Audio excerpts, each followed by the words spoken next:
मुर्शिद नहीं की, मुर्शिद का नाम भी नहीं होगा। निकाह पड़ गई, वो किंग बन गया।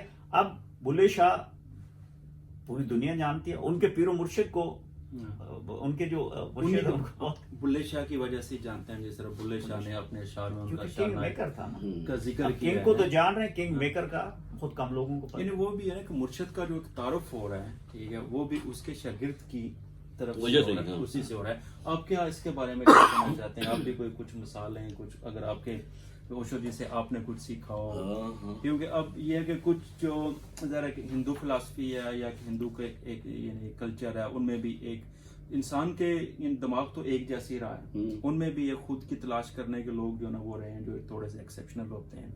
मुसलमानों में भी जो सूफी थे उनमें भी एक खुद की तलाश करने वाले लोग रहे हैं। तो उसमें भी ज़ाहिर है कि एक जो रास्ता होगा जो उसमें खुद की तलाश में जो लोग निकलते रहे, उसमें भी जैसे पिछली दफा हमने गुरु के ऊपर बात की, उसमें भी कोई गुरु और क्या कहते हैं शागिर्द की कोई है आपके ज़हन में कोई मिसाल है तो उससे भी हमें बताएं, ठीक है? नाजरीन भी सुनेंगे, जरा पता चलेगा उन्हें भी। बहुत है, इतनी है कि हम घंटों क्या दिनों बैठ के बात कर सकते हैं, लेकिन एक दो मिसाल हम बात करते हैं जो मैंने ओशो से सुनी है जी। और मुझे बेहद पसंद आई। जब मैंने सुनी तो मैंने कभी सोचा ही नहीं था, जैसा भी आपको बताया ना, कितने नाम बताए मैंने, वो कम थे। तो उनमें से एक नाम जो लेक्चर सीरीज है वो रज्जब की मुझे बड़ी पसंद आई। और उनका जब पहला लेक्चर मैंने सुना तो मुझे ऐसा ताज्जुब हुआ कि ऐसा कैसे हो सकता है, ऑलमोस्ट इम्पॉसिबल।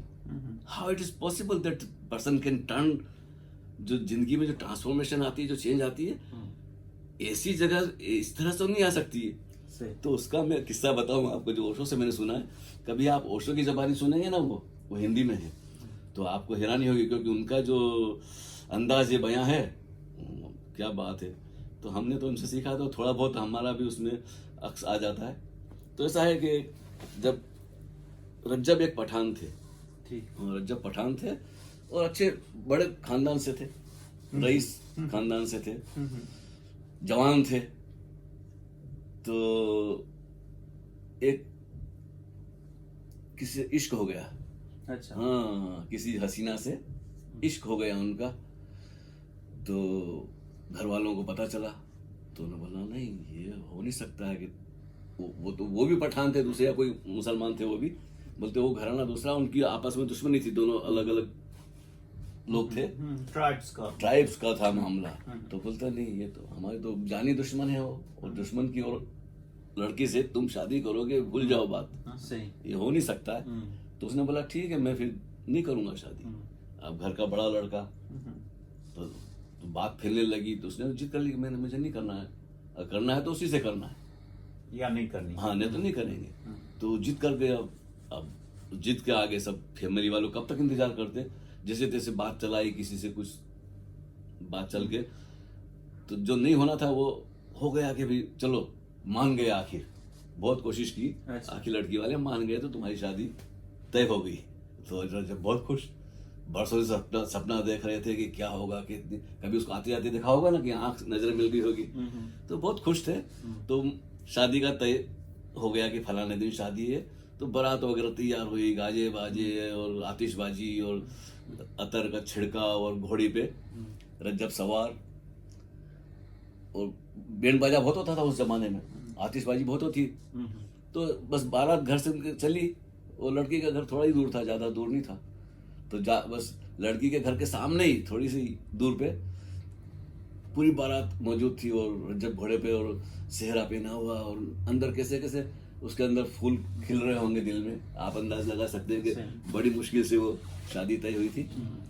तो अचानक उस मजमे में जो बारात थी, जहाँ ढोल बज रहे थे और सब खुशियां मनाई जा रही थी, अचानक से एक फकीर आया, भीड़ में से गुजरता हुआ रज्जब के घोड़े के पास आके खड़ा हो गया, और रज्जब की तरफ देखा और कहा, रज्जब ते गजब किया। रज्जब ते गजब किया। हाँ, रज्जब ते गजब किया, सिर पे बांधा मोर, आया था हरि भजन को, चला नरक की ठोर। रज्जब की उससे आंख मिली, और जो उसने सुना, रज्जब उतरा घोड़े से, सेहरा उठा के फेंक दिया और उसके पैरों में गिर गया। बोलता ठीक वक्त पे मुझे चेता दिया। चेता दिया, ठीक। हाँ, ठीक वक्त पे चेता दिया। और बस वो गुरु के साथ भीड़ में से जाने लगा तो लोग बोले क्या हुआ है, ये क्या है, कौन पागल है, किस फकीर है? लोगों ने बहुत समझाया, बोला नहीं, मुझे मिल गया, जिसकी मुझे तलाश थी वो मुझे मिल गया। फिर जब अपने दादू, उसका नाम था, उसके उस फकीर का नाम दादू दयाल था। रजब के जो दादू दयाल के 52 डिसाइपल थे, अच्छा। 52, इसमें एक रज्जब भी था। ठीक। तो फिर रज्जब दादू के पीछे गया था, फिर लौट के नहीं देखा। तो ओशो कहते हैं कि फिर आगे ऐसा हुआ कि उसके साथ बरसों हो गए, 2-4 महीने 6 महीने बीतते बीतते, तो एक दिन रज्जब बाहर धूप में बैठा था और दादू दयाल पीछे आसपास में बैठे होंगे। तो रज्जब को देख के उनके मन में आया, यार जवान लड़का था, इसके मन में शादी के सपने थे, ये बस कि सामने लड़की का घर मौजूद था और मैं इसको भारी बारात से लौटा ले आया हूँ, कुछ अच्छा नहीं किया, इसको थोड़ा दुनिया का संसार देख लेने दिया होता कुछ। तो मन में ऐसा, दादू के गुरु के मन में ऐसा आया। तो उसके पास गए, बोला रज्जब, कभी कभी मुझे ख्याल आता है कि तू तो शादी करने जा रहा था और बहुत कुछ तेरा फ्यूचर था, मैं तुझे बीच में से लौटा लेके आया हूँ, तो मुझे थोड़ा सा वो होता है, अफसोस होता है। तू ऐसा कर, शादी कर ले और फिर से चला जा वापस। तो बोलते हैं रज्जब को पहली बार गुरु के सामने गुस्से से देखा, आप दोबारा ऐसी बात मत करना। गुस्से गुस्से में, गुरु को। हाँ, गुरु की तरफ पहली बार ऐसे तिल मिला के बात करके, आप दोबारा ऐसी बात मत करना। अच्छा। उसके बाद वो बात खत्म हो गई। तो बोलते हैं कि कभी कभी ऐसा भी होता है कि ऐसी उन्होंने कई और भी दास्तानें सुनाई है कि हम सोच नहीं सकते कि आदमी शादी करने जा रहा है और एकदम से उसकी जिंदगी में, और वो दो बोलते हैं वो जो आंखों का मिलना था ना, वो बात थी असली बात। तो सही। तो ऐसे तो हजारों लोगों से आंखें मिलती थी दादू दयाल की, लेकिन क्या है कि जो लेने को तैयार है, हाँ असली बात तो है ना, जो लेने को तैयार है, जो अंदर प्योर है और जिसके अंदर प्यास है। अब वो बर्तन को पहचान बर्तन को, भांडे को पहचान जाते हैं ना। हैं। तो कि प्यास इश्क थी, इश्क की थी। अब इश्क का जो ऑब्जेक्ट था वो औरत थी, खूबसूरत हसीना थी, लेकिन वही झलक जब गुरु में 1000 गुना मिलती है तो आदमी सोचता है यार वो तो बिल्कुल लम्हे की बात थी और इश्क मजाजी था, इश्क हकीकी मेरे सामने है। सही। हाँ, तो ये ऐसी दास्तानें ओशो ने बहुत सारी सुनाई है, अंग्रेजी में भी, हिंदी में भी। सूफीज्म पे उनकी कम से कम 20-22 किताबें हैं। नहीं, जबरदस्त है। अच्छा। तो मैं बड़ा मुतासिर हुआ, बरसों ये दिमाग में मेरे उस कैसेट को, उस लेक्चर को मैं बार बार सुनता था। तो ऐसे और भी कई लेक्चर हैं जो मेरे अपनी पसंद के लेक्चर हैं। तो उसमें आज ये अपने नजीब साहब आए तो सूफीज्म में बात चली, तो ये भी सूफी उनकी वो उसके 10 लेक्चर हैं, ये पहला लेक्चर है। फिर रज्जब ने जो कहा वो बातें पोइट्री थी उनकी, उस जमाने की जो कबीर की लैंग्वेज है ना, दादू की, कबीर की, अपने रसखान की और खुसरो की, तो वो जो जबान थी उस जमाने की, उस जबान में रज्जब की शायरी है और 10 लेक्चर हैं और एक से एक बढ़िया। तो ये मैं इनसे वाकिफ हूँ और ऐसे सच्चे हीरो की मैं बड़ी कदर करता हूँ। कम से कम अगर आपको मुर्शिद ना मिले लेकिन 2-4 ऐसे लोग भी मिल जाए ना जिसमें आपको इंटरेस्ट हो, तो उनसे मिलके बैठने में बड़ा मजा आता है। मजा आता है, उसका एक अपना सुकून है। हाँ। अब अभी नजीब से मैं एक और क्वेश्चन करूंगा, लेकिन उससे पहले जब हम एक मुर्शिद की और उसके डिसाइपल की, शागिर्द की बात कर रहे हैं, तो मेरे ख्याल में अगर निजामुद्दीन औलिया और अमीर खुसरो का जिक्र ना किया जाए तो ये भी एक जो ना ज्यादती होगी। उनके दरमियान में एक जो केमिस्ट्री थी, एक जो ना स्ट्रॉन्ग किस्म की थी। जब अमीर खुसरो को भी पता चलता है कि उनके जो ना वो मुर्शिद हैं, उनकी वफात हो गई है, वो भी खिंचे चले आते हैं। मेरे ख्याल में उनकी वफात के बाद 5 या 6 महीने वो मुश्किल से जिंदा रहते हैं और उनकी भी उसके बाद जो ना विसाल हो जाता है। तो नजीब मैं ये कहता हूँ, पूछता हूँ कि आप यानी एक मेरे नफ्सियात भी हैं, जिस तरीके से आप ये जो एक जिस तरीके से रूहानियत की मैं जब बात करें, मुर्शिद का और जो उसका जो एक मुरीद है, अगर मुरीदी कहूँगा या उसका उनका जो एक शागिर्द है, इनको आप जो ना नफ्सियाती तौर के ऊपर ये जो रिलेशन है वो किस सूरत में आप देखते हैं, उसका क्या एनालिसिस आप करोगे? अगर उसके लिए अगर कहा जाए कि एक साइको एनालिसिस, सपोज अगर मैं आपका एक 2 शख्सियात ही आपको दे देता हूँ, आशा शमस तबरेज दे देता हूँ, ठीक है, साथ उनका रिलेशन जो एक रूमी के साथ था, और वो किस तरीके से आप उसका एक एनालिसिस जो ना वो करोगे शॉर्ट और जो ना एक अच्छे तरीके से, क्या समझते हो आप? देखिए, अगर हम 100 साल पहले फ्राइड्स की थ्योरी पढ़ें, जो एक बहुत बड़ा डॉक्टर और साइकाइट्रिस्ट, और फ्राइड्स ने हमारे दिमाग को 3 हिस्सों में तकसीम किया। एक वो कहता है कॉन्शियस माइंड है, दिस इज कॉन्शियस माइंड, हम एक दूसरे को देख रहे हैं, प्रेजेंट है, this is conscious mind. Pre conscious जो है हमारे फियर्स हैं, हमारी फोबियाज हैं, हमारे ड्रीम्स हैं, हमारे इमोशंस हैं, जो हमें याद है, उसको हम कहते हैं प्री कॉन्शियस माइंड। और एक अनकॉन्शियस माइंड है। अब जो फ्राइड्स था उसका एरिया ऑफ इंटरेस्ट क्या था? Unconscious mind. ठीक। अब जो अनकॉन्शियस माइंड है उसके अंदर बायोलॉजिकल नीड्स हैं। बायोलॉजिकल नीड्स क्या हैं? ब्रीदिंग प्रोसेस है। बच्चा जब पैदा होता है इस दुनिया में आता है तो उसको तो नहीं पता कि वो सांस ले रहे हैं, वो ऑटोमेटिकली सांस लेगा।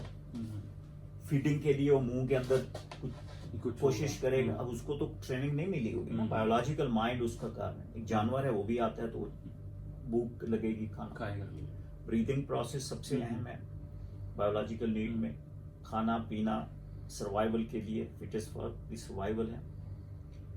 और उसके बाद बाकी चीजें आती हैं। फिर ह्यूमन जब है उसके अंदर सेक्सुअल नीड है, वो जानवर के अंदर भी है, वो भी बायोलॉजिकल इंस्टिंक्ट है। तो जब हमारी बायोलॉजिकल नीड्स हमारे जो रैशनल थॉट्स हैं, जिसको हम ईगो कहते हैं, उसके ऊपर ओवर पावर कर जाती है, तो फ्राइड्स कहता है वो साइकोसिस है, वो बीमारी है दिमागी। ठीक है। क्योंकि वो उसका जिक्र फिर मौलाना रूमी ने कहा कि एक्सेस जो भी होगी वो पॉइजन होगी। आपका इश्क ज्यादा होगा, खाना ज्यादा होगा, दौलत होगी, कि वो पॉइजन में चली जाती है, कि वो आपके लिए पॉइजनस है।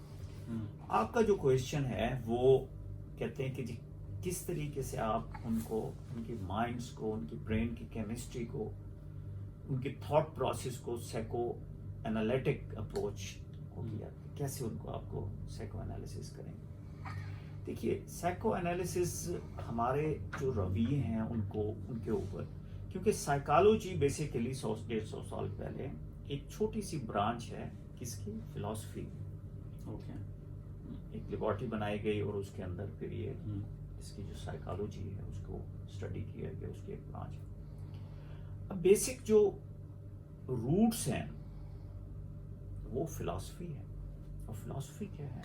वो आपका इंटरलिंक्ड है कि यूनिवर्स के साथ आपका लिंक कैसे है, आपकी एस्थेटिक सेंस कैसे है, लोगों के साथ और अपने साथ। और क्योंकि वो सोर्स एनर्जी, बाबा रूमी कहते हैं कि मैं बाहर नहीं तलाश किया, क्योंकि मेरे अंदर वो रोशनी है। और वो जो अंदर रोशनी है वो क्या है? वो उसको डिफरेंट नाम है, रब के नाम दिए गए। और वो जब आप उसके साथ अटैच्ड हो जाते हैं, वो कहते थे कि जी ये दुनिया, जितनी भी गैलेक्सीज चमक रही हैं, दुनिया है, तो वो मेरे अंदर से है। और मंसूर ने भी कहा, अनल हक कहा कि मैं रब हूं। तो वो रिलेशनशिप, रोशनी जैसे एक सीप है, वो समंदर से ऊपर आती है एक टाइम पे, और एक बारिश का कतरा उस सीप के अंदर जाता है। और ये वो चीजें, तो इनकी जो केमिस्ट्री है, इनकी जो साइको एनालिसिस है, उसके लिए मेटाफिजिकल जो है हमें उसकी अप्रोच करनी पड़ेगी। वो फिजिकल नहीं होता, क्योंकि उनका फिर मोहब्बत अगर देखा जाए, उनकी जितनी भी शायरी है वो अपने मुर्शिद की तारीफ में है। और वो कहते थे कि अब उनकी जो मशहूर कलाम है, ये जो हल्का हल्का सरूर है, ये तेरी नजर का कसूर है, हर जबान में है। मौलाना रूमी की मोस्ट कंट्रोवर्शियल पोएट्री, जिसमें उन्होंने कहा कि जी मेरा तो काबा और मेरा तो सब कुछ तू है। और आखिर में उन्होंने क्या कहा था कि मैं अगर तुम्हें भूल जाऊं ऐ पीर मुर्शिद, कि मैं पूरी, मुझे दुनिया भूल जाए। अब वो साबित हो गया कि वो अपने मुर्शिद को नहीं भूले, और 700 साल बाद भी आज उनको वो याद है। तो वो केमिस्ट्री मेटाफिजिकल में है। वो आपका लिंक जो है रूहानियत का हो जाता है। वो आपको कह देते हैं, क्योंकि रब हमारे अंदर है। अगर हम अपने रब को खुश करना चाहते हैं तो पहले हम इंसानों को खुश करें। तो वो केमिस्ट्री, वो उनको पैगाम दे के वो फिर वो हट गया, पीछे हट जाते हैं, क्योंकि वो फिर आगे सब कुछ। तो ये वो चीजें हैं कि क्योंकि फिजिकल वर्ल्ड में हमें वो चीजें समझने के लिए, उनके लिए जैसे स्वामी जी ने कहा कि हम एक दूसरे से लर्न करें। आज क्या है कि जी मेरे पास डिग्री, मैं बड़ा, मैं इससे क्या लर्न करूं? एक छोटे बच्चों से लर्निंग करती है, हम एक दूसरे से लर्निंग करते हैं। सोशल लर्निंग भी है, स्पिरिचुअल लर्निंग भी है। जब मुर्शिद आपको बता दिया, और मुर्शिद ने, और फिर बाबा जलालुद्दीन रूमी रहमतुल्लाह अलैह फरमाते हैं कि आपको जब मुर्शिद मिल गया, मुर्शिद ने कहा रात है, आपने कहा रात